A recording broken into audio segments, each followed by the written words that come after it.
అనేక చోట్ల చేనేత కార్మికులు ఆత్మహత్య చేసుకుంటా ఉన్నారు అని బీఆర్ఎస్ నాయకులు ప్రశ్నిస్తే ఒక కాంగ్రెస్ నాయకుడు మీరు మొన్నటిదాకా దొబ్బితిన్న సాలదా ఇప్పుడు నిరోధులు అమ్ముకోండి పాపడాలు అమ్ముకోండి అని మాట్లాడినారు. మీకు చేనేత కార్మికులంటే ఇంత అల్క కనబడుతున్నారా అని చెప్పి కోపంలో నేను ఒక మాట వాళ్ళనన్నా, ఇది ధర్మమా ఇట్లా మాట్లాడచ్చునా? ప్రభుత్వంలో ఉన్న పెద్దలు మాకు బతుకు కావాలి మాకు అన్నం కావాలి అని పేదలు అడిగితే వాళ్ళు చేసిన పని 370 కోట్ల రూపాయల బిల్లులు పెండింగ్ ఉన్నాయని అడిగితే దాన్ని ఇవ్వమని అడిగితే మీరు నిరోధులు అమ్ముకోండి పాపడాలు అమ్ముకోండి అంటే నా కోపం వచ్చి నేను ఒక మాట అన్నా.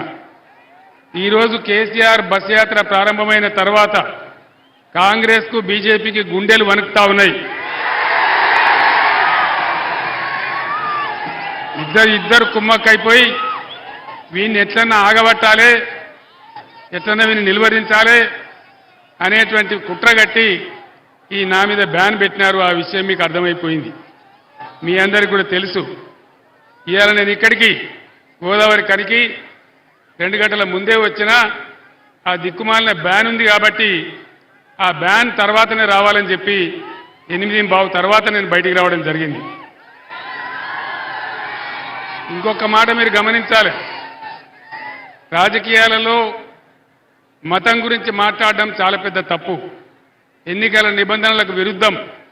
రోజు కేంద్ర హోంమంత్రి అమిత్ షా దేవుని బొమ్మ నెత్తి మీద పట్టుకొని చేతిలో పట్టుకొని ఆయన సభలు మాట్లాడితే అది ఎలక్షన్ కమిషన్ ఆఫ్ ఇండియా కనిపించదు. డైరెక్ట్గానే హిందువులు ముస్లింలని అడ్డగోలుగా మతాన్ని అడ్డం పెట్టుకొని స్వయంగా దేశ ప్రధానమంత్రి మాట్లాడినా ఎలక్షన్ కమిషన్ ఆఫ్ ఇండియాకి అది కనిపించదు.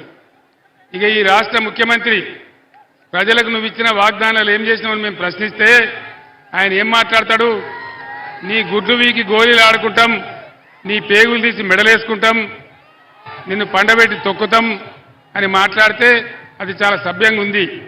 కానీ చేనేత కార్మికులకు ఒక అన్యాయం జరుగుతున్నదని మాట్లాడితే చాలా ఈ విధంగా అన్యాయంగా చేసినారు. సరే, ప్రజలు నిర్ణయిస్తారు, ఈ ఎన్నికలలో ప్రజలే ఎప్పుడు కూడా నిర్ణేతలు, కాబట్టి మనకు ఎలాంటి ఇబ్బంది లేదు. నేను మీ అందరికీ ఒక మాట మనవి చేస్తా ఉన్నాను. 5 నెలల కింద ఈ రాష్ట్రంలో పరిస్థితులు ఎట్లా ఉండే, ఈరోజు ఎట్లా ఉన్నాయి? ఎవరు దానికి కారణం? ఎవరి చాతగానితనం దానికి కారణం? ఇవాళ పెద్దపల్లి జిల్లాలోనే